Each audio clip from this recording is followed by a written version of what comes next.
தமிழ் மன்றம் ஏற்பாடு செய்திருக்கிற ஐயா ஆசிரியர் அவர்களுடைய வாழ்வியல் சிந்தனைகளை பற்றி பேசுகிற ஒரு அரிய சந்தர்ப்பத்தை தந்த நண்பர்களுக்கு என்னுடைய வணக்கம். குறிப்பாக மருத்துவர் ஐயா சோம இளங்கோவன் அவர்கள், நீங்கள் ஆசிரியர் குறித்து பேச வேண்டும் என்று சொன்னவுடன் நான் சொன்ன தலைப்பு வாழ்வியல் சிந்தனைகள் தான். அப்படி சொன்னதற்கு எனக்கு ஒரு காரணம் இருக்கிறது என்பதை சொல்லி நான் இவ்வுரையை தொடங்கலாம் என்று நினைக்கிறேன். பொதுவாகவே இயற்பியல், வேதியியல், பொருளியல் என்று எந்த ஒரு துறை சார்ந்து நாம் அதை ஒரு தத்துவமாக மாற்றும்போது, இயல் என்கிற சொல் அதோடு வந்து இணையும். காந்தியம், பெரியாரியம், மார்க்சியம் என்று சொல்லும் போதும் ஒருவர் உண்டாக்குகிற தத்துவங்களை அடையாளப்படுத்துவதற்கு இத்தகைய சொற்களை பயன்படுத்துகிற பழக்கம் நம்முடைய உண்டு.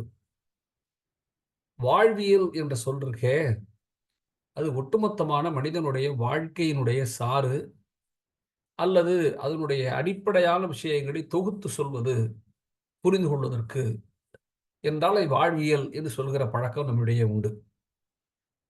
ஐயா ஆசிரியர் வீரமணி அவர்களுடைய வாழ்வியல் சிந்தனைகள் என்பது இந்த அடிப்படையிலான ஒன்று என்று நான் கருதுகிறேன். நீங்க 18 வால்யூம் அது வந்துருச்சு. சில புத்தகங்களுக்கும் இதற்கு ஒரு வேறுபாடு இருக்கு. எப்படின்னா, பொதுவா புத்தகங்கள் 2ஆ பிரிப்பாங்க. ஒன்று புக் ஃபார் ஹவர், மற்றொன்று புக் ஃபார் எவர்.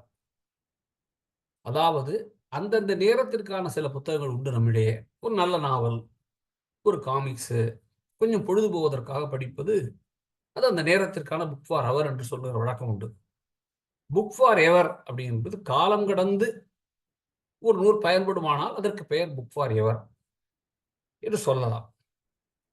எனக்கு ஒரு சின்ன அனுபவம் உண்டு. பொதுவாகவே எல்லார பத்தியும் ஒரு அபிப்பிராயம் ஒவ்வொருத்தரும் ஒண்ணு இருக்கும். இப்ப நான் இருக்கேன், பொதுவா வச்சுக்கங்களேன். என்னை பற்றி ஒன்றுமே சரியா தெரியாத, ஆனால் ஏதோ கொஞ்சம் கொஞ்சம் தெரிஞ்ச ஒருத்தர போய் கேட்டா, நந்தலாலா யாருன்னா, அவருக்கு தெரிஞ்ச ஒரு விஷயத்த சொல்லுவார். இவர் இப்படித்தாங்க அப்படிம்பார். அவர் சொல்ற அபிப்பிராயம் அவரை பொறுத்தளவு சரிதான். ஆனால் அது முழுமை அல்ல, உண்மையும் அல்ல. எல்லார பத்தியும் இப்படி சொல்ல முடியும் நம்ம. இப்ப நமக்கே கூட ஒருவர் பற்றி இருக்கிற அபிப்பிராயங்கள் இப்படித்தான் இருக்கும். இன்னும் சொல்லப்போனா, பார்வை என்பதே முடிந்த முடிவெல்லாம் அல்ல. தெரிந்து கொள்ள மனிதனுக்கு பார்வை மாறிக்கொண்டே போகும். என்னுடைய 15 வயசுல காந்தி பற்றி எனக்கு இருந்த கருத்தும், இன்று என்னுடைய வயதில் காந்தி பற்றிய கருத்து முற்றிலும் மாறி போயிருக்கே.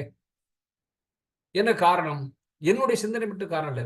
புறச்சூழலில் ஏற்படுகிற மாற்றங்கள், நீங்க மேலேருந்து யாரு என்ன நடந்து கொண்டிருக்கிறது, இந்தியா எந்த பாதையில் போகிறது என்னும்போது காந்தி பற்றிய ரெலவன்ஸ் வந்து எனக்கு வேற மாதிரி புரிதலை தருகிறது.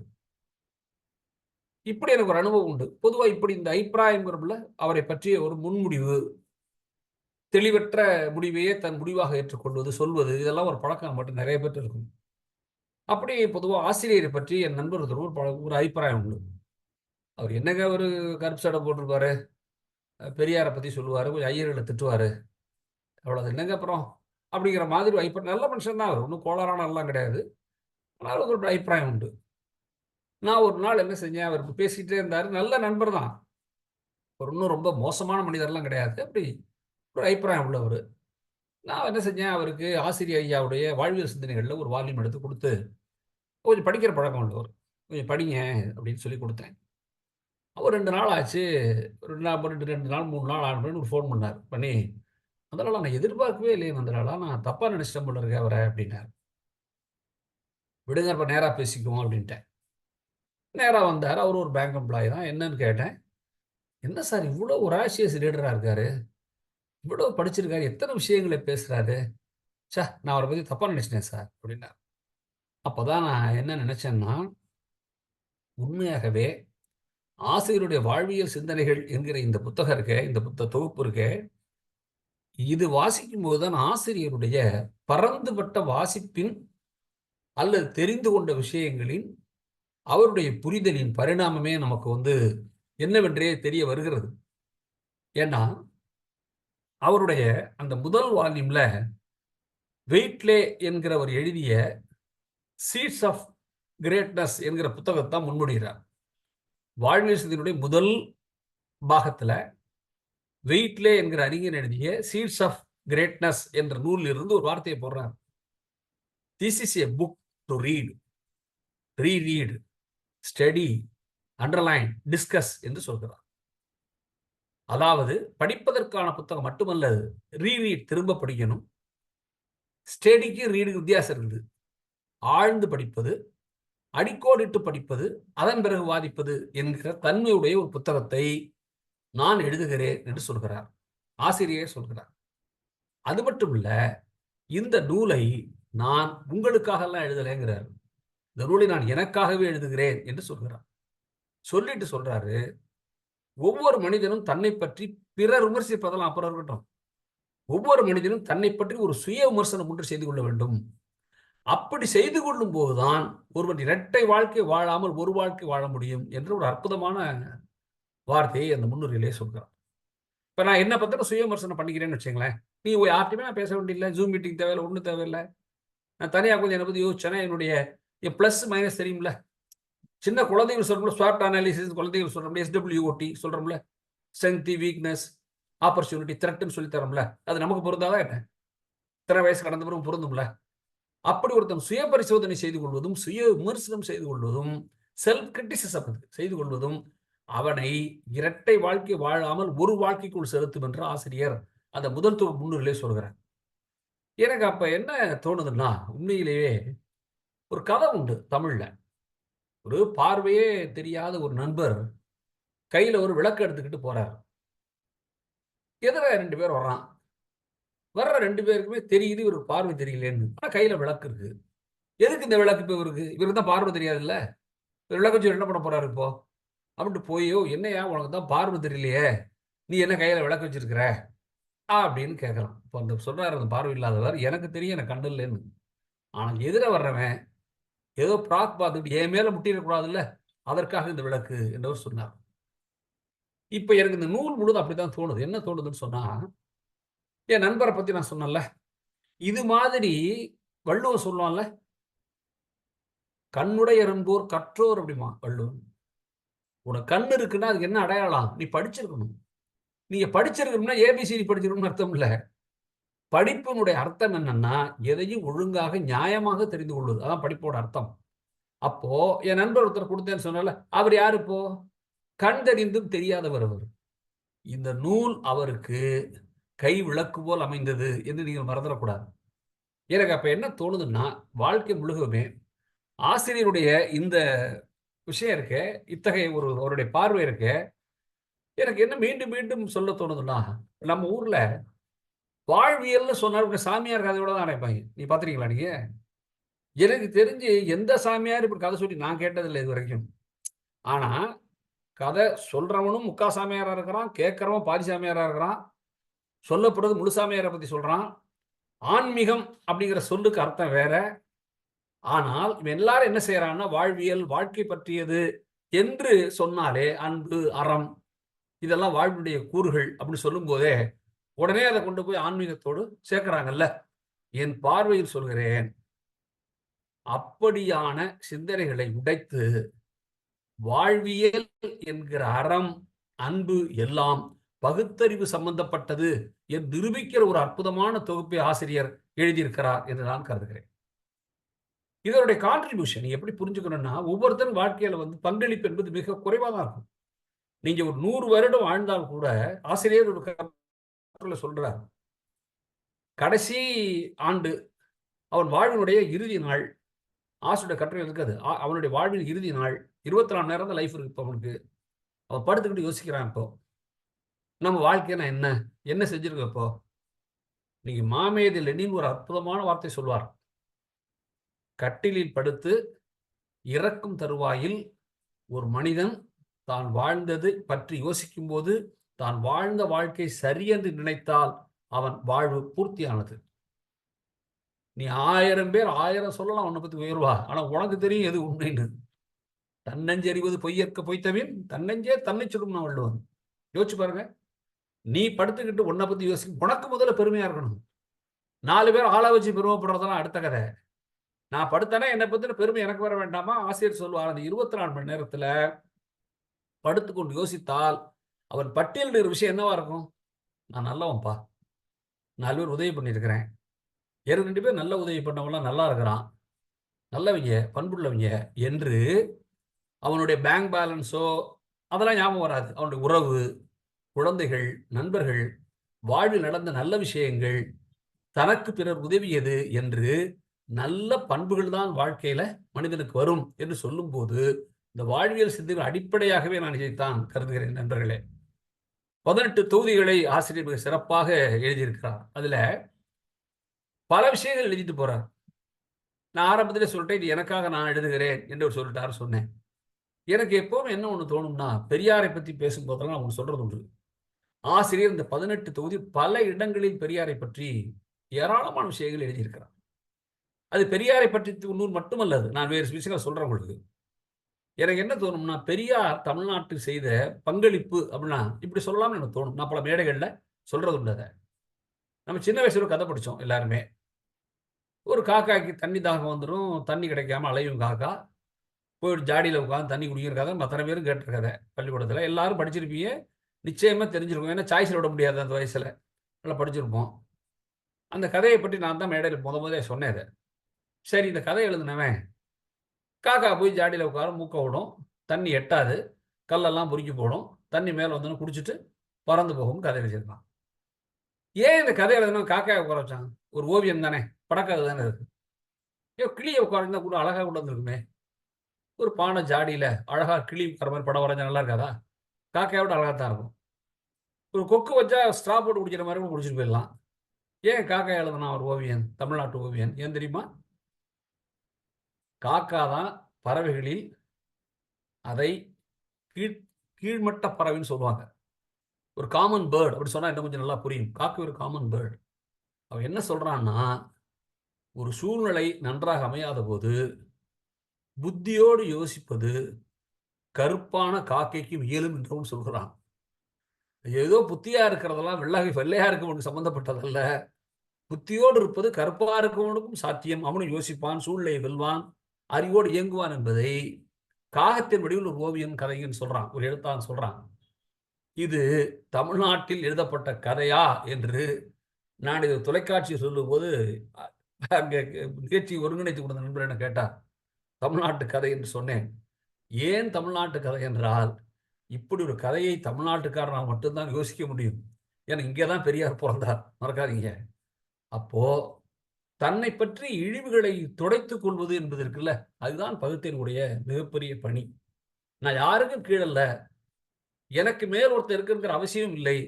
எனக்கு கீழே ஒருத்தர் இருக்க வேண்டிய அவசியம் இல்லை என்று நினைக்கிற ஒரு நடுநிலையான பார்வை இருக்குல்ல, அதுதான் பகுத்தறிவோட உச்சம். அப்போ இத்தகைய சிந்தனைகளை உருவாக்குகிற பல கட்டுரைகளை அன்புக்குரிய ஆசிரியர் அவர்கள் பிரமாதமா எழுதியிருக்கார். எனக்கு கொஞ்சோண்டு ஆசிரியரோட பழக்கம் உண்டு. என் மீது ஆசிரியருக்கு மிகுந்த அன்பு உண்டு. எனக்கு அவர் மீது மிகுந்த பெருமிதமான நன்றி உண்டு. அவரோட ஒரு முறை ஈப்போவுக்கு நான் போயிருந்தேன். மலேசியா ஈப்போவுக்கு ஒரு முறை நான் போயிருந்தேன். ஒரே விடுதியில தான் 2 பேரும் தங்கியிருந்தோம். கொஞ்சம் பகல் பொழுதுல நேரம் இருந்துச்சு. அப்ப நான் ஆசிரியர்ட்ட கொஞ்சம் நேரம் பேசிட்டு இருந்தேன் அவங்களோட. வாங்க பேசிட்டுலாம் வாங்கன்னு கூப்பிட்டாரு. பேசும்போது அரசியல் பேச ஆரம்பிச்சோம். நான் வேண்டாம் அரசியல் நான் தான் சொன்னேன். அரசியல் வேண்டாம்யா அது பேசி பேசி ஒரு மாரி இருக்கு. வேற ஏதாவது பேசலாம்யா அப்டின்னேன். அதனால என்ன பேசுங்க, சொல்லுங்க கேளுங்கன்னாரு. அப்ப நான் ஒண்ணு ஐயாவ கேட்டேன். ஐயா நான் வந்து ரொம்ப நாளா உங்கள்ட்ட ஒரு கேள்வி கேட்கணும்னு இருக்கேன். என்னன்னாரு. உங்க குரல் எனக்கு ரொம்ப பிடிக்கும். உங்க வாய்ஸ் வந்து கிளாரிட்டி உள்ள ஒரு வாய்ஸ் அது. நீங்க எவ்வளவு தொலைவிலிருந்து ஒலிபெருக்கில கேட்டாலும் உங்க வாய்ஸ் வந்து எந்த பிசிறும் இல்லாம அந்த காதுக்கு சேர்ந்துரும். இன்னொன்னு பிளஸ் பாயிண்ட் என்னன்னா, சில பேர் குரல கொஞ்ச நேரம் எங்களுக்கு கேட்க முடியாது. காது ஒரு மாரி என்னமோ பண்ணும். போதும்டா விட்றா அப்படிங்கும். ஆனா இவர் குரலுக்கு இருக்கிற ஒரு தனித்துவம் என்னன்னா, எவ்வளவு நேரம் கேட்டாலும் கேட்டுட்டே இருக்கலாம் போல இருக்கும். இப்படி ஒரு குரல் இருக்கே உங்களுக்கு அப்படின்னா, அவர் மகிழ்ந்து சிரிச்சுக்கிட்டே சொல்லுங்கன்னாரு. இது என்னய்யா செய்றீங்கன்னு கேட்டான். குரல் இப்படி அழகா செட் ஆகியிருக்கிறதுக்கு ஏன்னா ரொம்ப வருஷம் பேசிட்டு இருக்காருல்ல. சின்ன குழந்தையிலேருந்து பேசிட்டு இருக்காரு. என்னய்யா செய்றீங்கன்னு. அவர்ட்ட சொன்ன பதில் என்ன தெரியுமா என்ட்ட சொன்னாரு? ஒண்ணும் செய்றது இல்லன்னாரு. உங்களுக்கு புரியும்னு நான் நினைக்கிறேன். நான் ஒண்ணும் செய்றது இல்ல நந்தலாலா அப்படின்னாரு. அதாவது அதுதான் மேதையோட அடையாளம். அத பத்தி 1 1/2 மணி நேரம் பேசிட்டு இருக்காம, எதுக்க உட்கார்ந்திருக்கவனுக்கு அறிவு இருக்குன்னு நம்புறது இருக்குல்ல, அதுதான் பெருசு.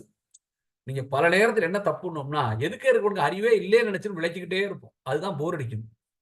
இன்னொரு அருமையான கதை ஒண்ணு சொல்றாரு. இந்த கட்டுரையில ஒரு சின்ன கதை ஒண்ணு நான் படிச்ச பேர் எனக்கு சொன்னேன் இப்போ. சில பேரு ரொம்ப தொந்தரவு பண்ணுவாய்ங்க. நீங்க பார்த்துருக்கீங்களா? ஒண்ணு சொன்னோம்னா அத விடமாட்டான். சரியா புரிஞ்சுப்பான். ரைட் விடு. அவன் தெரிஞ்சுக்குவான் அத பத்தி அப்படின்னு விடமாட்டான். ஒரு பையன் சிகரெட் குடிச்சிருக்கான். ஒரு வாத்தியாரு குறுக்க வந்துட்டாரு. அந்த வாழ்வியல் சிந்தனையில இருக்கு இந்த கதை. ஆசிரியர் சொல்றாரு. சிகரெட் குடிச்சிருக்கான். வாத்தியார் வந்த உடனே டக்குன்னு மரியாதைக்கு மறைச்சுட்டான் பின்னாடி. இந்த வாத்தியார் என்ன செஞ்சிருக்கணும்? சரி நம்மள கண்டு மதிச்சு விடுறான். தப்புன்னு தெரியுது அவனுக்கு. இல்லன்னா நேரா குடிப்பான்ல. தப்பு செய்றோம் மறைச்சுட்டான். போயிருக்கலாம். ஆனா போமாட்டாரு. என்னடா செய்ற? அப்படிங்கிறாரு. அவன் சொல்லுவானா? அவன் பேசாம இல்ல சார் ஒண்ணும் இல்ல சார், ஒண்ணும் இல்ல சார்ங்கிறான். இவர் என்ன பண்றாரு? ஏய் அந்த கைய காட்டு அப்படிங்கிறார். டக்குன்னு பின்னாடி வச்சிருந்த வலது கையில வச்சிருந்த சிகரெட்ட இடது கைக்கு மாத்திட்டு, சார் ஒண்ணும் இல்ல சார் அப்படிங்கிறான். கைய காட்டி ஒண்ணும் இல்ல சார் அப்படிங்கிறான். ஏய் அந்த கைய காட்டுறா அப்படிங்கிறாரு. இதுதான் லிமிட்ட தாண்டுறது. டக்குன்னு வாயில சிகரெட் வச்சுக்கிட்டு ஒண்ணும் இல்ல இப்போ. உங்களுக்கு என்னன்னு புரியுதா கதை இப்போ? டக்குன்னு வாயில சிகரெட் வச்சுக்கிட்டு ஒண்ணும் இல்ல அப்படின்ட்டான். இத சொல்றாரு. அதாவது குழந்தைகளை எப்படி கண்டிக்கணும்னு சொல்றாரு. குழந்தைகளை கண்டிக்கிறதுக்கு ஒரு எல்லை இருக்கு. எனக்கு என்ன இந்த தொகுப்பு முழுதும் பிடிச்சதுன்னா, இதுல அறிவியல் இருக்கு, பொருளியல் இருக்கு. இந்த இந்த இதுல அறிவியல் வந்து எக்கச்சக்கமா இருக்கு. உடலியல் இருக்கு. எப்படி உடம்பு வச்சுக்கணும்னு இருக்கு. முதுமையை எப்படி ஹேண்டில் பண்ணணும் அப்படின்னு பேசுறாரு. நேரத்தை எப்படி போக்கணும் அப்படிங்கிறத பத்தி பேசுறாரு. இப்படி கிட்டத்தட்ட இந்த நூல் பல பகுதிகள்ல பெரிய பெரிய அறிஞர்கள்லாம் அந்த புத்தகத்த பாராட்டி எழுதுனதா இருக்கு. எனக்கு ஒரு தனிப்பட்ட சந்தோஷம் உண்டு. நான் என்னுடைய நூறு சொன்னாங்க அந்த அம்மா. நான் ஊர் வரலாறு நூல வந்து திருச்சி குறித்த திருச்சியில் காலூன்றி தமிழ்நாட்டை தழுவிய வரலாறுன்னு தெளிவா அந்த புத்தகத்த விகடன் தான் கொண்டு வந்தாங்க. அந்த புத்தகம் வெளிவந்தபோது ஆசிரியர் வந்து நான் உண்மையாவே மனதார சொல்கிறேன். அந்த நூல அவர் கையில நான் தரல. தரலைன்னா நான் சந்திக்கிற வாய்ப்பு எனக்கு அப்ப இல்ல. நான் சென்னைக்கு போய் குடுக்கணும்னு நெனச்சுக்கிட்டு இருந்தேன். ஆனா அதற்குள் அன்பிற்குரிய, மரியாதைக்குரிய சகோதரர் அன்புராஜ் அவர்கள் எப்படியோ அத வாங்கிட்டாரு. புத்தக திருவிழால வாங்கி புத்தகம் ஒண்ணு வாங்கி ஆசிரியர்ட்ட குடுத்தும் செஞ்சுட்டார் போல இருக்கு. அது எனக்கு தெரியாது. ஆனால் விடுதலை வாழ்வியல் சிந்தனைகள்ல ஒரு நாள் கிட்டத்தட்ட விடுதலையோட 3/4 பக்கம் என்னுடைய நூல் குறித்து ஆசிரியர் எழுதிட்டார். இத நான் வந்து ரொம்ப மரியாதைக்குரிய அக்னாலஜ்மென்ட்டோட சொல்றேன். எப்படின்னு கேட்டீங்கன்னா, இதை படித்துவிட்டு நண்பர் ச. தமிழ்ச்செல்வன் எழுத்தாளர். உங்களுக்கெல்லாம் தெரிந்த அறிமுகமான தமிழ்நாட்டின் முக்கியமான ஒரு எழுத்தாளர் ஒருத்தர். அவர் என்ட்ட என்ன தெரியுமா சொன்னாரு? "நந்தலாலா விடுதலையில உங்க புத்தகம் பற்றி வந்திருப்பது மகிழ்ச்சி. அதை விட மகிழ்ச்சி அது ஆசிரியரே நேரடியாக எழுதியது" என்று அவர் சொன்னார். எனக்கு என்ன சந்தோஷம்னா, அது ஏதோ ஒரு பேப்பர்ல எழுதிட்டு ஒரு நாள் வந்துட்டு போயிருந்தா கூட நான் அத சரி அது பொதுவா சொல்லுவாங்க டெய்லிக்கு லைஃப் வந்து ஒரு நாள் தான் சொல்லுவாங்க. தினசரி பேப்பர்கள் யாரா இருந்தாலும். ஆனால் வாழ்வியல் சிந்தனைகள் எழுதினதன் மூலம் அதுக்கு ஒரு நிரந்தர தன்மையை ஆசிரியர் கொடுத்தார் என்று தான் நெஞ்சார நான் நினைக்கிறேன்.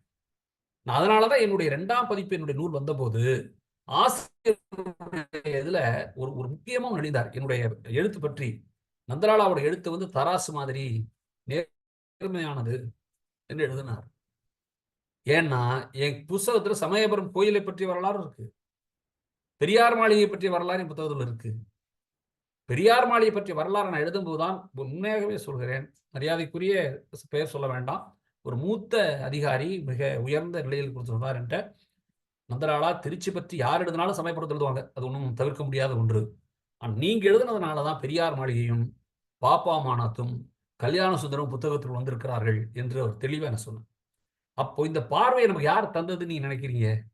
இந்த பார்வைய குடுத்ததுல பெரியாருக்கு பங்குன்னா, அதனுடைய தொடர்ச்சியா இருக்கிற ஆசிரியருக்கு பங்கு மகத்தானதுன்னு நான் நினைக்கிறேன்.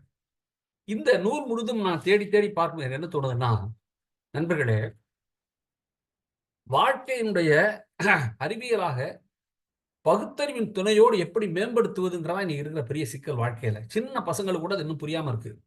அவன் எம்எஸ்சி படிக்கிறான். அதுல ஒண்ணும் குறைவெல்லாம் இல்ல. எம்எஸ்சி படிக்கிறான். அதெல்லாம் வெறும் படிப்போட நிறுத்திட்டு, வாழ்க்கைன்னு வரும்போது முற்றிலும் அறிவியலுக்கு புறம்பாக வாழ்றான். இத எப்படி சமச்சீர் பண்ணுவது, எப்படி ஒன்றிணைப்பதுங்கிற கேள்விக்கு, இந்த வாழ்வியல் சிந்தனைகள் புத்தகம் வந்து மிக மிக சிறந்த ஒன்று எனக்கு தோன்றுகிறது. அதுபோலவே போற்றுதலுக்குரிய ஐயா அருள் செல்லையா அவர்கள் அந்த நூல்ல ஒரு எழுதியிருக்கார். அதாவது ஆசிரியரின் வாசிப்பு தரம் இருக்குல்ல, வாசிப்பின் தரம். அது தன்னை மிரட்டுவதாக அவர் சொல்றார். எனக்கு அப்படித்தான் தோணும். ஆசிரியருடைய வாசிப்பின் தரம் இருக்குல்ல, அது மகத்தானது என்பதை நீங்க பல நேரங்களில் அவர் குறிப்பிடுகிற புத்தகங்களை பார்த்தாலே உங்களுக்கு தெரியும். உதாரணமா, அதாவது என்ன நீங்க வச்சுக்கலாம்னா, எனக்கு என்ன தோணுதுன்னா, ஜப்பானிய முதியவர்களை பற்றி ஒரு அத்தியாயம் எழுதுறேன்.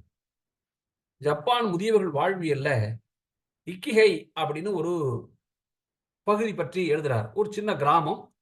அந்த கிராமத்தில் வாழ்கிற பெரியவர்கள் எல்லாருமே 90 வயச கடந்து வாழ்றாங்க. எப்படி 90 வயசு கடந்தவங்களால வாழ முடியுது என்ற கேள்விக்கான விடை இருக்குல்ல, அதை ஒரு இக்கிகைன்னு புக் இருக்கு. ஆங்கிலத்தில் இருக்கு. தமிழ்ல அருமையான தமிழ்ல குமாரசாமி கொண்டாட்டார் இப்ப அத. அந்த புத்தகம் ஆசிரியருடைய அந்த வாழ்வு சிதை கட்டுரையை படித்த பிறகு தான் அந்த புத்தகத்த வாங்கிட்டு வந்தேன். அந்த புத்தகத்துல அந்த முதியவர்கள் வாழ்க்கைக்கு என்னன்னு சொல்லும்போது, கிட்டத்தட்ட அதுல வந்து ஒகிமி அப்படிங்கிற கிராமத்தவர்கள் போல் தான் அவங்க எல்லாம் சுறுசுறுப்பா இருக்காங்க. 90 வயசு சுறுசுறுப்பா இருக்காங்க. அதுக்கு என்ன காரணம் எழுதுறாரு. ரொம்ப கவலைகளை குறைத்துக் கொள்வது, வாழ்க்கையில் ரொம்ப பெரிய எதிர்பார்ப்புகளை உருவாக்கி கொள்ளாமல் இருப்பது, வந்த வாழ்க்கையை எதிர்கொள்ள தயங்காமல் இருப்பது, உடல் உறுப்புகளை வேலை செய்ய வைத்துக் கொண்டே இருப்பது. அப்போ காசு பணம் வந்தவன அப்படியே உட்கார்ந்த இடத்திலேயே உட்கார்றது, கால பிடிச்சு விட ஒருத்தன், அண்ணா கதை சொல்லுவார்ல, கால தூக்கி வைக்கிறதுக்கு ஒருத்தன்னு. அப்படி இல்லாமல், அப்படி எப்படி அந்த அந்த ஒகிமி என்கிற கிராமத்துல இயங்குறாங்கங்கிறத ஆசிரியர் சொல்லும்போது, நமக்கு ஒரு இருக்கிற வயசுக்கு எனக்கு உத்வேகம் வந்துச்சு. இப்ப நீங்க படிக்கிறதோட பலன் என்னன்னு நினைக்கிறீங்க? சும்மா மனப்பாடம் பண்ணி ஒப்பிக்கிறதோ, இல்ல நீங்க உங்கள Zoom மீட்டிங்ல பேசுறதுக்காக படிக்க முடியுமா? யோசிச்சு பாருங்க. Zoom மீட்டிங்ல பேசுறதுக்காக படிச்சா என்ன ஆகும்னு நினைக்கிறீங்க? கூட்டம் முடிஞ்சதோட கதையும் முடிஞ்சு போயிடும். ஆனா, எனக்கு இந்த கட்டுரைய படிச்ச பிறகு, வயது ஏற ஏற எனக்கு ஆசிரியர் எப்படி சுறுசுறுப்பாருன்னு தோணாது. இத பார்த்த உடனே நினைச்சுக்கிட்டேன். ஒரு மனுஷன் எந்தோ ஒரு ஊருக்கு போயி, அந்த ஊர்ல ஒரு பெரிய புத்தக கடைக்கு போயி, அங்க பிடிச்சு அடிச்சு தேடி, ஒரு பொக்கிஷமான புத்தகத்த கொண்டு வந்து குடுத்து, கிட்டத்தட்ட ஒரு 6 அத்தியாயம் எழுதினார்ன்னு நெனைக்கிறேன். அந்த முதியவர் உகிமிய பற்றியும், அந்த இக்கிகை பற்றியும் ஒரு 6 அத்தியாயம் தொடர்ந்து எழுதினார். அத நீங்க படிச்சீங்கன்னா, ஒரு வயது ஏற ஏற நம்ம எப்படி குறைத்துக் கொள்வது என்று சிந்தனை உங்களுக்கு தானாக வந்துவிடும் என்று நான் நினைக்கிறேன். அது மட்டுமல்ல, வாழ்க்கை வ வ வயது இருக்குல்ல, வயதை பற்றி அவர் ஒண்ணு சொல்றாரு. அது ரொம்ப முக்கியமானதா நான் கருதுறேன். என்ன சொல்வாருன்னா, ஒரு மனுஷனுக்கு என்ன வயசு அப்படின்னு கேட்டா, பொதுவா என்ன சொல்லுவோம், பிறந்த வருஷத்திலேருந்து கூட்டி இத்தனை வயசுன்னு சொல்ற பழக்கம் தான் எல்லாருக்கும் உண்டு. சரிதான். சட்டப்படி அதான் சரி. அப்படி சட்டப்படி எழுதுறது தான் சரி. ஆனா, ஆசிரியர் தன்னுடைய கட்டுரையில 4 3 விதமான வயதுகளை சொல்றார். 1 குரோனாலஜிக்கல் ஏஜ். பிறந்ததிலிருந்து ஆண்டு ஆக ஆக என்ன வயது? ஆண்டொன்று போனால் வயதொன்று போகுங்கிற மாதிரி வருகிற வயது. இன்னொன்னு பயாலஜிக்கல் ஏஜ். அது உடலின் உள் உறுப்புகள் எவ்வளவு சத்தோட இருக்குங்கிறத பொறுத்தது. இப்ப 25 வயசு பையன் 4 தப்படி நடந்தவன்னு பெருமூச்சு வாங்கக்கூடவன்னு பார்க்கலாம். அல்லது ஆள் எத்தோ பெருசு இருப்பான் 30 வயசுல. அவனால ஏஞ்சி 2 தப்படி நடக்க முடியாது. ஆனா, ஆசிரியர் இன்னைக்கு மேடையில குடுகுடுன்னு ஏறுறார். இந்த வயதிலும் ஏறுறார். அவர் மட்டுமல்ல, பல வயதான பெரியவர்கள் நான் இளங்குமரனர பார்த்திருக்கேன். எனக்கு சமீபத்தில தான் இறந்து போன ஒரு மாபெரும் தமிழறிஞர். நீங்க அவர பார்த்தீங்கன்னா, அவருடைய உடல் வாகு, அவர் அவர் அவர் வேட்டி கட்டுற முறை, அவர் அந்த விழித்த தோற்றம், அவர் ஏறி மேடையில உட்காருகிற விதம், அப்படி இருப்பார். ஐயா நல்லக்கண்ணு இப்ப 100 வயது முடிஞ்சு பெரிய விழாலாம் கொண்டாடுனாங்க. நீங்க அத பார்த்திருப்பீங்க. நல்லக்கண்ணு ஐயாவுடைய இயல்பு எப்படின்னு பாருங்க. நின்னு பேசுவார் மேடையில. இன்னைக்கு நின்னுகிட்டு பேசுவார் மேடையில. அப்போ இதுதான் இந்த பயாலஜிக்கல் ஏஜ்ங்கிறது இதுதான். இத வச்சு ஒரு மனிதனுடைய வயதை கணக்கிட்டால், குரோனாலிக்கல் ஏஜ் விட குறைவாக கூட இருக்கும். ஒரு பையனுக்கு இந்த வயது குறைவா இருக்கும். அது வந்து இருக்கும். இது ஒரு வகையான வயது முறை. 3வது பிலாசபி ஒரு ஒரு விஷயம் வரும்போது எப்படி எதிர்கொள்கிறோம் என்கிற உளவியல் இருக்குல்ல, அதுதான் அந்த வயதை உனக்கு தீர்மானிக்கும். சில பேர் சாதாரண ட்ரெயின் டிக்கெட் பண்ணியிருப்போம், ட்ரெயின் போயிருக்கும். தலையில இடி விழுந்த மாரி உட்கார்ந்துருப்பான். அதுவும் ஒரு ஆள் தான். போடா போயிட்டு போதுடா அடுத்த ட்ரெயின பார்க்கணும்னு இருப்பான். இது அடுத்த பஸ் ஏறி போயிடலாம்னு நினைக்கிறவன் இருப்பான். இப்ப இந்த இந்த உளவியல் எது சரியான உளவியல் நினைச்சு பாருங்க. சில பேர் துன்பங்கள அப்படியே தாங்கிக்கிட்டே வருஷக்கணக்கா இருப்பாங்க. ஒரு துன்பத்த. சில பேர் துன்பம் தூக்கி விட்டெறிஞ்சுட்டு, சரி எல்லாருக்கும் நடக்கும், நமக்கும் நடக்கும். புத்தர் சொன்னார்ல, யாருக்கு நடக்கல சோகம்? யாருடைய வீட்ல மரணம் நடக்கல? என்ன செய்ய போறோம் இப்ப நம்ம? என்று யோசிக்கிற பண்பு இருக்குல்ல, இது வந்து உளவியல் சார்ந்த ஒரு வயது. அப்போ இந்த கட்டுரைய படிக்கிறீங்கன்னு வச்சுக்கங்களேன், நீங்க கண்ண மூடிட்டு உட்கார்ந்தீங்கன்னா, உங்களுக்கு என்ன வயசுன்னு கேள்வி வந்துரும்ல இப்போ. நீங்க 62 வயசா கூட இருக்கலாம். ஆனா, மனசுக்குள்ள கணக்கு போட்டு, இல்ல மாப்பிள்ளை நம்ம 30 தான் தேறுவோம் போல இருக்கு என்று தோன்றலாம். எல்லா அவைகளும் நல்லா இருக்கலாம். சுகர்லாம் பிரிங்க, பிபி, கொலஸ்ட்ரால் ஒண்ணு தான் டாக்டர்லாம் இருக்காரு. ஒண்ணுமில்லைன்னு நினைக்கலாம். அல்லது உளவியல் ரீதியா சுகர்லாம் இருந்தா கூட நான் எதுக்கு சுதந்திரம் இல்லைங்க என்று சொல்லலாம். அப்ப நான் எனக்கு என்ன தோணுதுன்னா, வாழ்வியல் சிந்தனைகள் என்பதே என் பார்வையில் தன்முகப்பட்டது.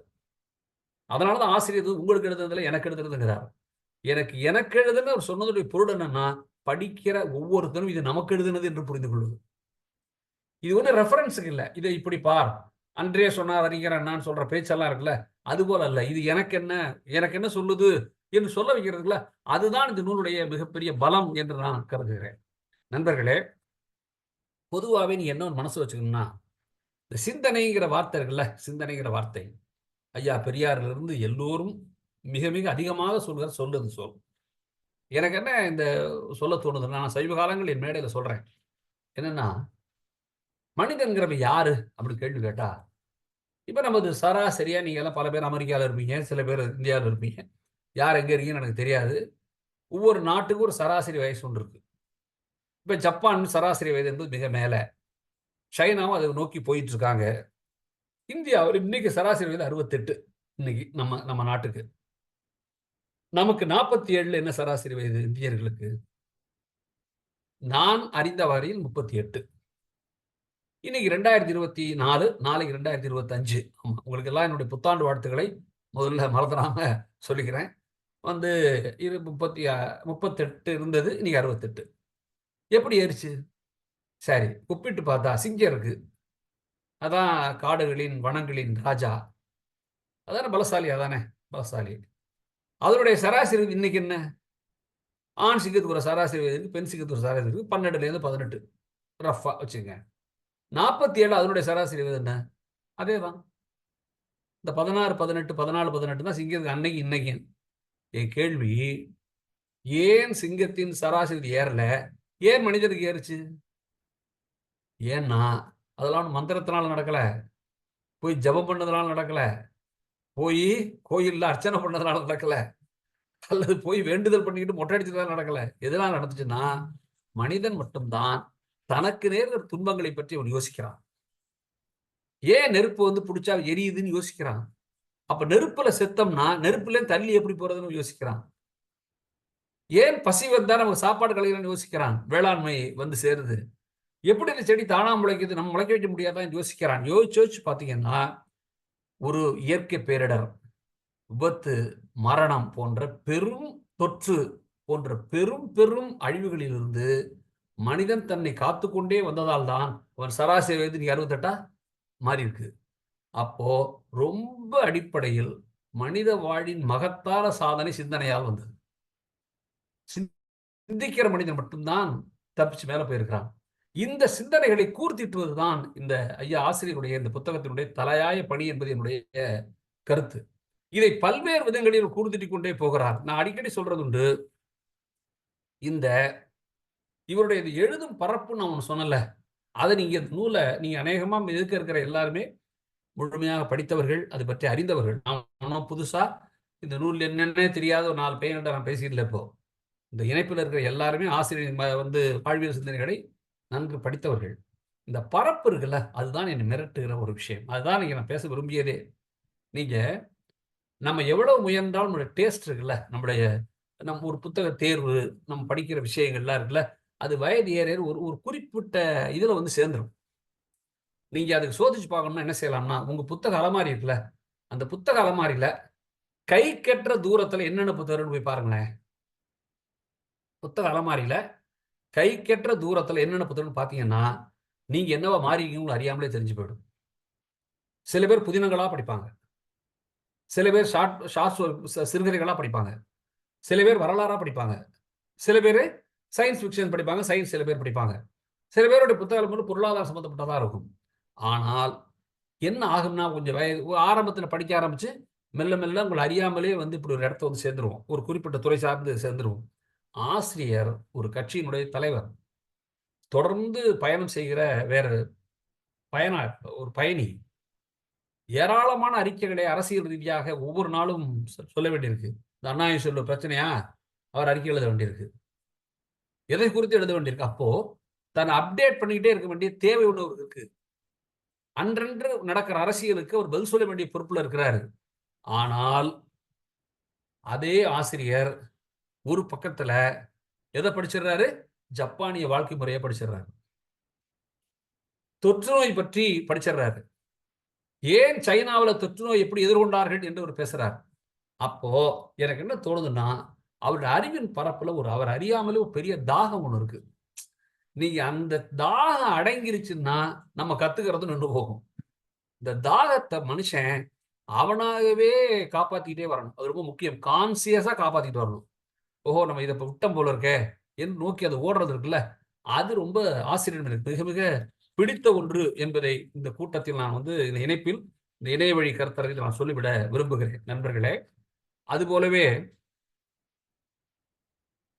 வைக்கம் போராட்டம் பற்றி ஒரு அற்புதமான புத்தகம் நம்ம எனது இனிய நண்பர் அவரு பழ அதிகமான், மிக நெருங்கிய நண்பர் எனக்கு.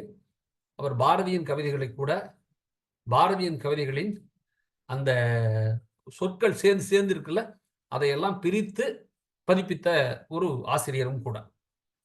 நிறைய எழுதுகிற, நல்ல ஆழமாக ஆய்வு செய்கிற ஒரு ஆசிரியர். அவருடைய வைக்கம் வரலாறு என்கிற போராட்டத்தை 6 கட்டுரைகளாக ஆசிரியர் வியந்தோதி எழுதுகிறார். பொதுவா இந்த பண்பு ரொம்ப குறைவா இருக்கும். நம்ம விட வயதில் சின்னவங்கள, நம்ம ஒரு பெரிய அரசியல்ல, ஒரு சமூகவியல் நேத்து பேசும்போது திருச்சியிலே ராசா அவர்கள் அந்த பகுத்தறிவாளர் கழக மாநாட்டில் நடந்த பொதுக்கூட்டத்தில் பேசும்போது ராசா அவர்கள், மரியாதைக்குரிய நம் முதல்வர் அவர்கள் திரு ஸ்டாலின் அவர்கள் சொன்னதாக ஒரு செய்தியை சொன்னார். என்ன சொன்னார்னா, எங்களுக்கு வழிகாட்டுவதற்கு பெரியார் திடல் இருக்கிறது. எங்களுக்கு காஞ்சி மடமெல்லாம் ஒன்று தேவையில்லை என்று எங்கள் முதல்வர் சொன்னார் என்று சொல்லி அந்த இடத்தில் ஆசிரியர் தான் இருக்கிறார் என்று ராஜா சொல்றார். எனக்கு என்னன்னா, அவ்வளவு ஒரு உயர்ந்த இடத்தில் இருக்கிற ஒருவர் வைக்கம் போராட்டம் பற்றி அவரே புத்தகம் எழுதியிருக்கிறார். திராவிட கழகம் புத்தகம்லாம் கொண்டு வந்திருக்கிறது. யாரும் மறுக்க முடியாது. ஆனால் வேறு ஒரு எழுத்தாளர் எழுதிய ஒரு புத்தகத்தை ஒரு கட்டுரை எழுதினா பரவாயில்ல, 2 எழுதினா பரவாயில்ல, 6 கட்டுரைகள் எழுதி அதியமான் இந்த கட்டுரைகள் வந்த பிறகு அதியமானோட கூட தொலைபேசியில் கேட்டேன். என்ன சார் அதியமான் எப்படி உணர்றீங்கன்னு கேட்டேன். வீட்டுக்கு கூப்பிட்டு எனக்கு ஆசிரியர் பாராட்டினார் நந்தலாலா அப்படின்னார். இந்த பண்பு மிக மிக அரிதான ஒரு பண்பு. நம்ம பல பேர் என்ன தப்பு பண்ணுவோம்னா, நம்ம சொன்ன ஒரு சப்ஜெக்ட் பத்தி வேற ஒருத்தன் புத்தகம் எழுதிட்டான்னா நம்ம அதுல குறை கண்டுபிடிக்க முயற்சி பண்ணுவோம். இதுல இது விட்டாருங்க, அதில் அது சொல்லலைங்க, அது இப்படி சொல்லியிருக்கணும்னு சொல்ல ஆரம்பிச்சிடுவோம்ல. ஆனா அப்படியெல்லாம் இல்லாமல் அதியமானின் கட்டுரைகளை மிக வியந்து பேசுகிற ஒரு பண்பை என்னால் அவர்கள் பார்க்க முடிஞ்சது. அதே போல சில சுவையான வரலாற்று செய்திகளையும் மிக சுவையா சொல்றார். உதாரணத்துக்கு நீங்க பெரியார் ஒரு மாநாட்டை நடத்தும் போது அவர் காட்டிய அக்கறையை பற்றி ஒன்று எழுதுறார். எனக்கு அது ரொம்ப ரொம்ப பிடித்திருந்தது. எப்படின்னா, மாநாட்டில் 20,000 பேர் சாப்பிட வருவாங்க அப்படின்னு கணக்கு இருக்கு. ஐயா பெரியார் என்ன செய்யலாம்? 20,000 பேருக்கு சாப்பாடு போடணும், ஏற்பாடு பண்ணுங்கன்னு சொல்லிட்டு போயிடலாம். மாறாக இந்த அரிசியை சப்ளை பண்ற ஒருத்தர் ஈரோட்டுக்காரர் போல இருக்கு. அவரு கைப்பட ஒரு கடிதம் எழுதி அந்த அரிசி எப்படிலாம் இருக்கணும், நல்லா இருக்கணும், இத்தனை பேர் சாப்பிட போறாங்க, தங்க போறாங்க, அவங்களுக்கு இத்தனை வேலைக்கு உணவு கொடுக்கணும் அப்படின்னு சொல்லி அவருடைய உறவினர் ஒருத்தர் அந்த கடிதத்தை கொடுத்து அனுப்பிச்சு, இந்த பணம் உங்களுக்கு உரிய முறையில இத்தனத்தையும் அனுப்பிச்சிருக்கேன், வாங்கிங்க, மிச்சம் இருந்தா இத்தனத்தையும் அனுப்பிச்சிருவேன் என்று கடிதம் எழுதுகிற அந்த பண்பை அவர் என்ன சொல்றாருன்னா, ஆசிரியர் அவர்கள் அவர் செய்கிற எல்லா வேலைகளிலும் நான் பெரியார் அத்தகைய ஈடுபாட்டை காட்டினார். நீங்க அதை செஞ்சுட்டு வந்துருங்க என்று சொல்லாமல், தானே ஒரு வரக்கூடிய ஊழியர்கள், தொண்டர்கள், இவர் அழைப்பை ஏற்று மாநாட்டுக்கு வரக்கூடியவர்கள், வயிற்றுக்கு தொந்தரவு இல்லாமல் நல்ல சாப்பாடு சாப்பிட கவலை இருக்குல்ல, அதுதான் பெரியாரை நிலைக்க வைத்த விஷயம். இப்படியான பண்புகள் இருக்கு என்று சொல்லும்போது தான் எனக்கு என்ன தோணுச்சுன்னா, இத்தகைய பண்புமிக்க ஒரு பெரியாரிடம் வளர்ந்தவர் எப்படி வளர்ந்திருப்பார் என்று நாம யோசிக்க வேண்டிய அவசியம் வருது. அது போலவே பெரியாரின் கொடை, பெரியார கஞ்சன் கஞ்சன் கஞ்சன்னு சொல்ற சில பேர் பார்த்திருப்போம் நம்ம. பல பேர் வாழ்க்கையில பார்த்திருக்கிறோம். அவர் காச அனாவசியமா செலவழிக்க மாட்டார் என்பது எல்லாருக்கும் தெரிஞ்ச விஷயம். நான் புதுசா சொல்ல முடியல. அதுல சொல்றாரு இவரு 2 விஷயங்களை சொல்றாரு. ஐயா ஆசிரியர். அதாவது 2 பேர் என்னைக்குப்பா? மரணப்படுகிறது பெரியார். அப்பாக்கு பாரு என்னைக்கு பார்ட்டிக்குமே தெரியல. நம்ம ஈவென்ட்லாம் புக் பண்ணி யார் நாங்க சத்தாது? ஈவென்ட்லாம் வந்துட்டு 12ஆம் தேதி எத்தனை பேசுங்க மீட் பண்ணிட்டாங்க. சரி. அதாவது 2 பேர் என்எஸ்கே ஒண்ணு, அண்ணா ஒண்ணு. 2 பேர் மரணப்படுக்கையில் இருக்கும்போது பெரியார் எப்படி நடந்து கொண்டார் என்பதை நீங்க நிறைய பேர் படிச்சிருப்பீங்க. பெரியார் சொன்னது சொல்றதுக்கு அண்ணா இறந்த பிறகு எல்லாம் போச்சு எல்லாம் போச்சு என்ற பெரியார் வருத்தப்பட்டார் என்று சொல்வார்கள். என்ன பண்றாரு அண்ணா உடம்பு கிளம்பில, அவர் அமெரிக்காவுக்கு புறப்பட்டு போகணும். இந்த சூழ்நிலையில ஆசிரியர் அந்த புத்தகத்தில் அருமையான கட்டுறது என்ன செய்யறாரு, பொட்டலத்துல பணத்தை மடிச்சு அண்ணா கிட்ட கொடுக்குறாரு. நீ ஊருக்கு போறீங்கன்னா பணம் இருக்காது, இதை வச்சுங்க கொடுக்கும்போது, அப்புறம் இல்லைங்கண்ணா, இல்லையா ஏற்பாடுகள்லாம் செஞ்சுட்டாங்க என்று அவர் சொல்றார். இது ஒரு செய்தி. இன்னொரு செய்தி என்எஸ்கேக்கு அதே மாதிரி. ஏன்னா என்எஸ்கேக்கு பெரியாருக்கு உறவு, அவர் நடத்திய நாடக நடிகர்கள் மாநாட்டில் பெரியார் பேசிய பேச்சு, அதை என்எஸ்கே சந்தித்த முறை, இதெல்லாம் பெரிய விஷயம். அதெல்லாம் இணைப்பில் சொல்ல வேண்டிய அவசியம் இல்லை, நேரம் இல்லை. அது ஒரு ஒரு ஒரு ஒரு ஒரு எப்படின்னா அந்த காட்சியை சொன்னாலே ஒரு நாடகம் மாதிரி இருக்கும். ஐயா பெரியார் அன்னைக்கு தலைமையில் என்ன பேசினாரு, எப்படி நடிகர்கள்லாம் சிக்கிக்கிட்டு சின்ன பண்ணானாங்க, என்எஸ்கே என்ன பதில் சொன்னாங்க தனிக்காரி. அந்த என்எஸ்கே படுத்திருக்காரு, உடம்பு சரியில்லை, அவர் கிட்டத்தட்ட பெரிய அளவுக்கு வறுமையில் இருந்தார். பணத்தை கொண்டு போய் கையில் கொடுத்து நீ வச்சுக்க என்று சொல்லும்போது என்எஸ்கே கிடைச்சிருச்சுன்னு சொல்லி தர்றதெல்லாம் நீங்க படிக்கும்போது தான் என்ன தோணுதுன்னா, அவர் தகுதி அறிந்து உதவி செய்கிறார். காசை தான தர்மம் பண்றேங்கிற பேர்ல இறைக்கல, கெட்டியா பிடிச்சுக்கிறாரு. ஏன்னா அந்த காசு, நீங்க படிச்சிருப்பீங்க நாவல நெடுஞ்செழியன் வாழைப்பழம் வாங்கின கதை, பல மேடைகள் நானே சொல்லியிருக்கேன், அதுக்கு திருப்பி நான் சொல்ல வேண்டியில்லை. அவர் காசை எப்படி கெட்டியா பிடிச்சாரு எல்லாருக்கும் தெரியும். ஆனால் அப்படி காசை பிடிப்பது தனக்கு சொந்தத்துக்கு அல்ல, இந்த சமூகத்திற்கு உழைத்தவனுக்கு தருவதற்கு என்று நினைக்கிற பண்பு இருக்குல்ல, அதெல்லாம் இந்த நூல் ஆசிரியர் மிக அழகாக கொண்டு வந்து சேர்க்கிறார். நண்பர்களே, அதே மாதிரி அவர் குறிப்பிட்ட புத்தகம் ஒன்று சொல்றார்.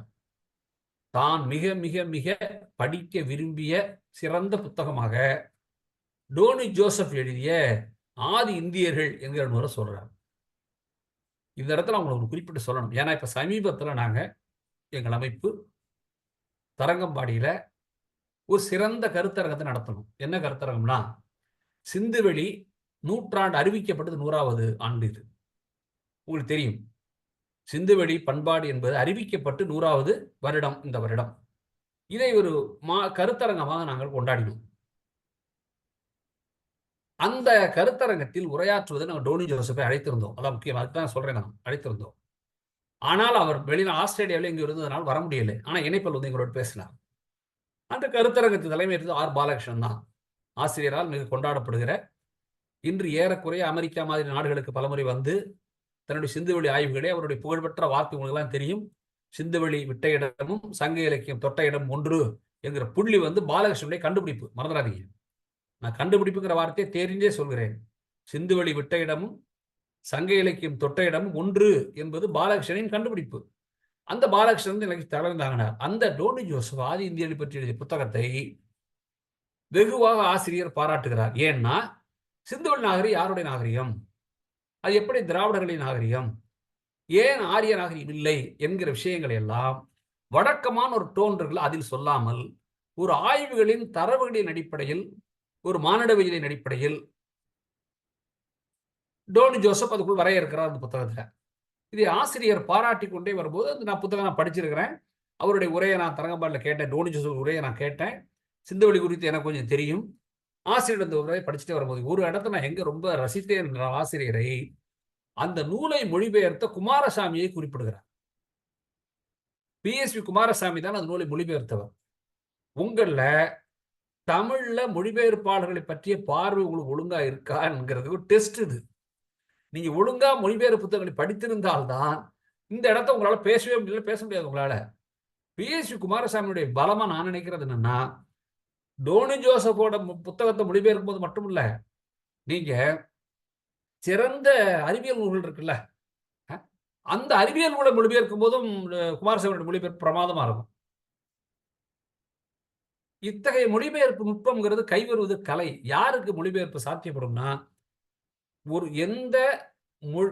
எந்த விஷயத்தை எந்த மொழியிலிருந்து ஒரு மொழிபெயர்க்கிறானோ அவனுக்கு அந்த மொழியும் ஒழுங்கா தெரியணும், மொழிபெயர்க்கிற மொழியும் ஒழுங்கா தெரியணும், மொழிபெயர்க்கிற விஷயம் ஒழுங்கா தெரியும். அப்பதான் வந்து மொழிபெயர்ப்பு உட்காரம் வந்து. ஸ்டீவன் ஹாக்கிங்ஸோட பிக் கொஸ்டின் ஸ்மால் ஆன்சர் ஒரு புத்தகம் இருக்குல்ல, ஹாக்கிங்ஸோட கிட்டத்தட்ட கடைசி புத்தகம் அதுதான். அந்த புத்தகத்தை நீங்க போய் எடுத்து, நான் சொன்னேன் இப்போ போய் லைப்ரரி உங்களுடைய அலமாரி இருந்தால் எடுத்து படிச்சு பாருங்க. PSV குமாரசாமி மொழிபெயர்ப்பு தான். என்னமோ உங்களுக்கு ஸ்டீவன் ஹாக்கிங்ஸ் எதுக்கு உட்காந்துக்கிட்டு அவரே தமிழ் எழுதுன மாதிரி இருக்கும் அந்த புத்தகத்தை குமாரசாமி மொழிபெயர்த்திருக்கிறது. எனக்கு ஆசிரியர் குமாரசாமியை பாராட்டுறது இருக்குல்ல, இதுதான் ஆசிரியர் நான் ரசிக்கிறேன். ஏன்னா மனதில் அலையாதியமான பத்தி சொல்லும் போது அப்படிதான் சொல்றாரு, குமாரசாமி பத்தி சொல்லும் போதும் அப்படி சொல்லுவது. இது ஒரு நல்ல பண்பு என்பதை நாம் தயவு செய்து புரிந்து கொள்ள வேண்டும். அப்புறம் பல இடங்கள்ல சில அரிய செய்திகளை சொல்லிட்டே போறார் நூல் முழுக்க. என்னன்னு கேட்டா, எல்லாருக்கும் தையல் மிஷின் தெரியும். தையல் மிஷின் எல்லாருக்கும் தெரியும். தையல் மிஷினை கண்டுபிடிச்சவரை பத்தி எழுதுறாரு. யாருன்னா, வாழ்க்கை ஃபுல்லா நல்ல புது துணியே போட்டுக்க முடியாம, யாருடைய உடையோ வாங்கி வாங்கி இரவல போட்டுக்கிட்டு இருந்த ஒருத்தன் பேரு எலியோஸ் ஹோன்னு பேரு. எலியோஸ் ஹோங்கிறவன் அடுத்தவன் சட்டையை வாங்கி தான் போட்டவன். ரஜினி ஒரு படத்தை சொல்லுவார்ல, மாப்பிள்ளை நான் தான் சட்டை என்னதுமாங்கல்ல, அந்த மாதிரி சட்டை போட்ட ஒரு ஆளு இரவல் உடை போட்டுக் கொண்டிருந்தவன் தான் தையல் மிஷினை கண்டுபிடிக்கிறான். அதுல என்ன அழகான தகவல்னா, தையல் மிஷினை பார்த்தோன்னா பொம்பளை என்ன சொல்லுது, இவ்வளவு சீக்கிரம் தச்சுட்டா நாங்க மிச்ச நேரத்தை என்ன பண்றதுன்னு கேக்குதுங்க. நம்ம சட்டையை ஒரு நாள் ஃபுல்லா தச்சுக்கிட்டு இருந்தோம், நீ டக்கு டக்குன்னு தச்சு போட்டா மிச்ச நேரத்தை நாங்க என்ன பண்ணுறது, பெண்கள் கேட்டுலாம் எதிர்த்தாங்கன்னு சொல்லிட்டு ஒரு குறிப்பொன்று போடுறாரு. இந்த தையல் மிஷினை கண்டுபிடிக்கிறான்ல, அவனுடைய பற்றி எழுதும் போதே ஆசிரியர் எலியாஸ்கோவை பற்றி எழுதும் போதே ஒரு சின்ன குறிப்பு சொல்கிறார். இதை எழுதுகிற நானும் ஒரு தையல் தொழிலாளியின் மகன் என்பதில் பெருமைப்படுகிறேன் என்று அதை குறிப்பிடுகிறார். அப்போ நாம் என்ன புரிஞ்சுக்க வேண்டியிருக்குன்னா, இவரை அறிமுகப்படுத்தும் போது பெண்கள் எப்படி எதிர்கொண்டாங்க, அவன் எப்படி கண்ணு கருத்துமா ஏழையா இருந்தாலும் ஒரு புது மிஷின் நோக்கி போனான், ஒரு தையல் இயந்திரம் கண்டுபிடிக்கப்படாமல் போயிருந்தால் நான் சட்டை போட்டுக்க முடியுமா, நீங்க போட்டுக்க முடியுமா, இந்த கண்டுபிடிப்பு எவ்வளவு முக்கியமானது என்பதை பற்றி மிக அற்புதமா சொல்றார். இன்னொன்னு, குழந்தைகளை பற்றிய கட்டுரைகள் நிறைய இருக்குது புத்தகத்துல. நீங்க வந்து குழந்தை உளவியல் தனி விஷயம், உங்களுக்கு தெரியும் நினைக்கிறேன். பெரியவர் உளவியல் பேரு, குழந்தைகள் உளவியல் பேரு. இந்த குழந்தைகள் உளவியலை கையாளுவது ரொம்ப சிக்கல். நான் வேடிக்கையா சொல்லுவேன் என் கூட்டங்கள்ல, மாட்டுக்கு வைத்தியம் பார்க்குற மாதிரி அது. மனுஷனுக்கு வைத்தியம் ஈஸியா பார்த்துடலாம். ஏன்னா அவன் சொல்லிடுவான், எனக்கு ஜுரம் அடிக்குது, எனக்கு தலை வலிக்குது, எனக்கு தொண்டை ஒரு மாதிரி இருக்கு என்று சொல்லிடுவான், நீ மருந்து எழுதிடலாம். மாடு சொல்லுமா உங்கள்கிட்ட? பேசாம நிற்கும். மாட்டு வைத்தியம் தான் உண்மையாவே பெரிய டாக்டர். அதை போய் கண்டுபிடிச்சு என்ன வியாதின்னு தெரிஞ்சுக்கிட்டு அதுக்கப்புறம் மருந்து கொடுக்குறாங்க. அது மாதிரி குழந்தை வைத்தியங்கிறது குழந்தை உளவியல் இன்னும் சிக்கலானது, குழந்தை வைத்தியம் சிக்கலானது. அதுல எப்படியெல்லாம் ஒரு தந்தை நடந்து கொள்ள வேண்டும் என்று சொல்லும்போது என்ன சொல்றாரு, குழந்தைகளிடம் பெற்றோர்கள் வாக்கு தவறவே கூடாதுங்கிறார். நீங்க நல்லா கவனிச்சு பாருங்க. அங்கேருந்து ஒரு போன் வரும், இந்த போன்ல பேர் வரும், இவர் கூப்பிடுறாருன்னு. பையன் சொல்லுவான், டேய் அப்பா கந்தசாமி கூப்பிடுறாருப்பா அப்படிமா. அப்பா சொல்லாரு, நான் இல்லைன்னு சொல்லு அப்படிம்பார். அப்பா வாக்கிங் போயிருக்கான்னு சொல்லு அப்படிம்பார். குழந்தை அப்பனே அப்பா வீட்டுக்குள்ள தான் இருக்கான். இப்போ அப்பா என்ன சொல்றான், இப்போ வாக்கிங் போயிருக்கேன்னு சொல்றது என்ன பொய் தானே? இப்போ அப்பா பொய் சொல்றது சரின்னு சொல்றான்னு புரிஞ்சுக்கொள்ள மாட்டானா? அப்போ குழந்தைகள்கிட்ட நடந்துக்கிற முறைங்கிறது சிக்கலான விஷயம் தானே. நான் இத்தனை மணிக்கு வர்றேன், ஒரு அப்பா வரலன்னா சரி அப்பா இப்படிதாங்கிற முடிவுக்கு வர மாட்டானான்னு எழுதுறாரு. அப்போ குழந்தைகளிடம் தருகிற வாக்குறுதியில் கூட பெற்றோர்கள் நியாயமா இருக்கணும், கேர்ஃபுல்லா இருக்கணும்னு சொல்லும்போது என்ன புரிஞ்சுக்கணும்னா, ஒரு பெரும் இயக்கத்தை நடத்துகிற ஒரு மனிதர் இது மாதிரியான நுட்பமான விஷயங்களில் இருக்கும்போதுதான் ஒரு தலைவர் குடும்ப தலைவராகவும் பரிணமிக்கிறார் என்பது நமக்கு வந்து புரியுது. சில பேர் சக்சஸ்ஃபுல்லான சோசியல் லீடரா இருப்பாங்க, ஆனா வீட்டுக்குள்ள பயங்கர பிரச்சனை இருக்கு. ஆசிரியரை அந்த வகையில் நடக்க வேண்டியிருக்குது. இன்னொரு முக்கியமான விஷயம், எனக்கு நேரம் இருக்கா என்னன்னு தெரியல, இந்த அம்மா தான் சொல்லணும். சும்மா இருப்பது என்று ஒரு விஷயத்தை சொல்றார். த ரூல்ஸ் ஆஃப் லைஃப் என்று ரிச்சர்ட் டெம்பினர் என்கிற ஒரு எழுதின நூல் குறித்து சொல்கிறார். அதுல நான் ரொம்ப ரசிச்சது என்னன்னா, leave little space for your self every day என்று சொல்கிறார். Leave little space for your self each டே. ஒவ்வொரு நாளும் உங்களுக்கு என்று ஒரு சிறு வெளியை ஸ்பேஸ் விடுங்கள் என்று சொல்கிறார். யார் சொன்னதுன்னா இதை சொன்னவர் ரிச்சர்ட் டெம்ப்ளர் என்று ஒருவர். அவர் எழுதிய புத்தகம் த ரூல்ஸ் ஆஃப் லைஃப் என்கிற புத்தகம். இதுல நான் என்ன ரொம்ப ரொம்ப ஆச்சரியப்பட்டேன்னா, அந்த 10 நிமிஷம் தியானம் பண்றதா, அந்த 10 நிமிஷம் மூச்சு பயிற்சி பண்றதா, அந்த 10 நிமிஷம் வேற ஏதாவது படிக்கிறதா, அல்லது 10 நிமிஷம் எவனையாவது திட்டுறதா என்று இல்லாமல் என்ன சொல்றாருன்னா, ஒரு வெற்று மைதானம் போல் இருக்க வேண்டும்ங்கிறார். முடிஞ்சதுன்னா ஒரு இடத்துல போய் சும்மா உட்கார்ந்துக்கிட்டு எதை பத்தியுமே யோசிக்காம திங்க் பண்ணாம அமைதியா பேசாம இருக்கிறது. கண்ணை கூட மூடக்கூடாது, கண்ணை மூட வேணாங்கிறார். சும்மா அப்படியே நீ பாட்டுக்கு பார்த்துக்கிட்டு அப்படியே இருக்கிறது இருந்தால் உங்கள் மூளை பலம் பெறுங்கிறார். அது மூளைக்கான ஒரு எக்ஸசைஸ்ங்கிறார். அந்த மூளை பலம் பெற்றால் உங்க சிந்தனை வந்து நல்லா இருக்குங்கிறார். இதுக்கு அவர் தேர்ந்தெடுக்கிற புத்தகத்தை பாருங்க. நான் என்ன திரும்ப திரும்ப சொல்கிறேன், ஒரு மனுஷனுக்கு எல்லாமே தெரிஞ்சிருக்கிறது வாய்ப்பே கிடையாது. எல்லாம் தெரிஞ்ச பொறுத்த உலகத்தில் இருக்கானா? யாராவது இருக்கானா? ஆனால் எல்லாவற்றையும் தெரிந்து கொள்கிற முயற்சிங்கிறது தனி.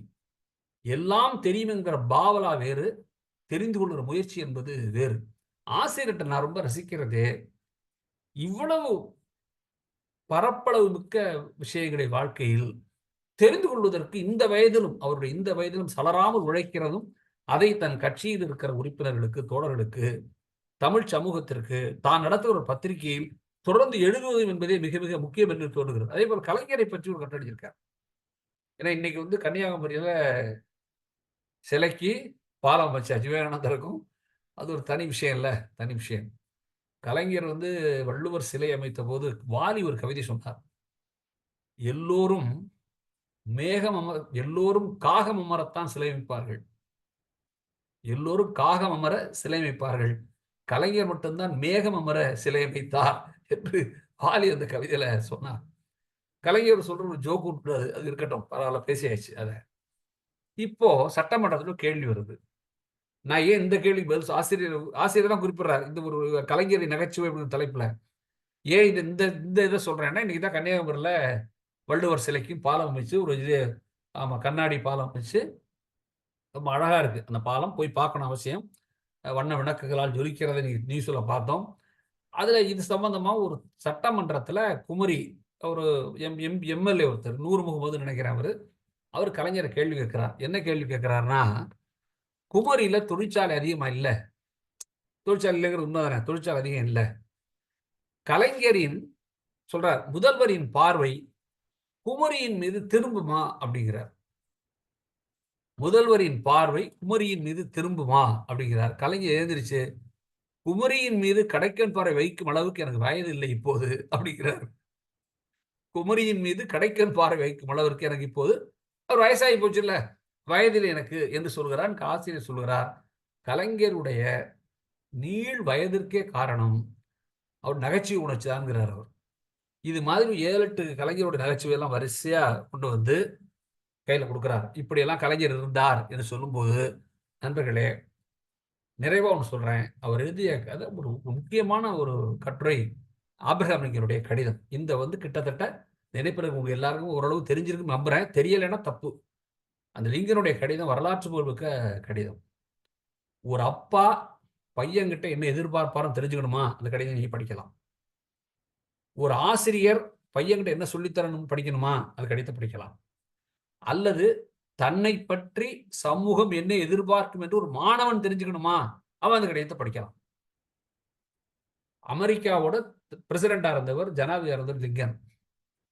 அவர் அந்த வாத்தியாருக்கு, தலைமை ஆசிரியருக்கு உத்தரவெல்லாம் போடல, ஆர்டர் போடல.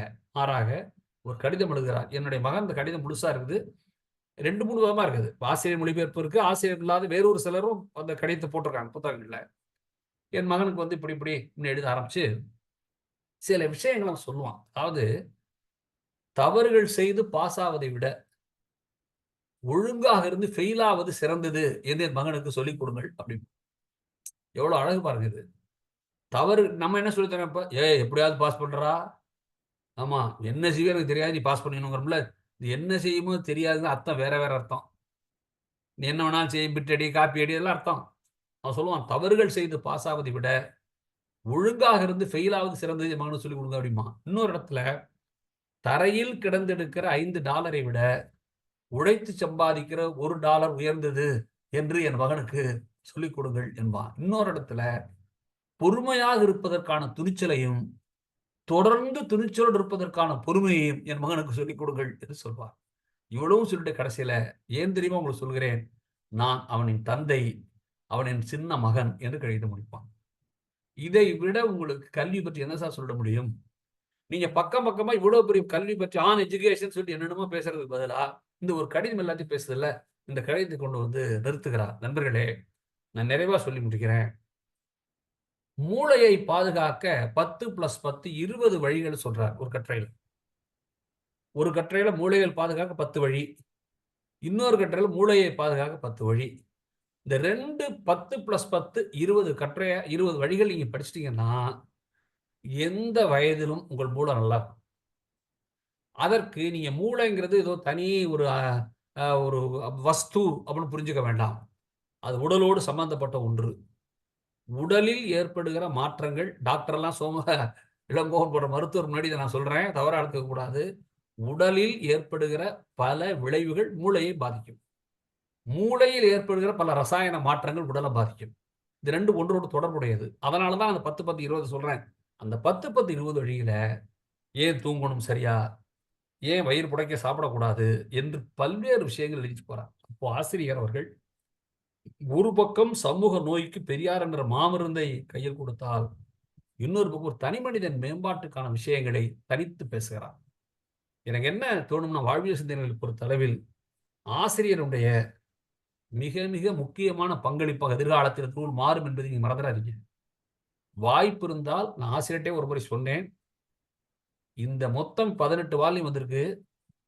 இந்த 18 வால்யூமிலிருந்து சிறந்த கட்டுரைகளை தொகுத்து ஒரு நூலா கூட கொண்டு வரலாம். அப்படி கொண்டு வந்தா இன்னும் தமிழ் சமூகத்துக்கு, ஏன்னா 18 வால்யூம் படிக்கிறது சிரமப்படுவாங்க, நமக்கு தெரியும்.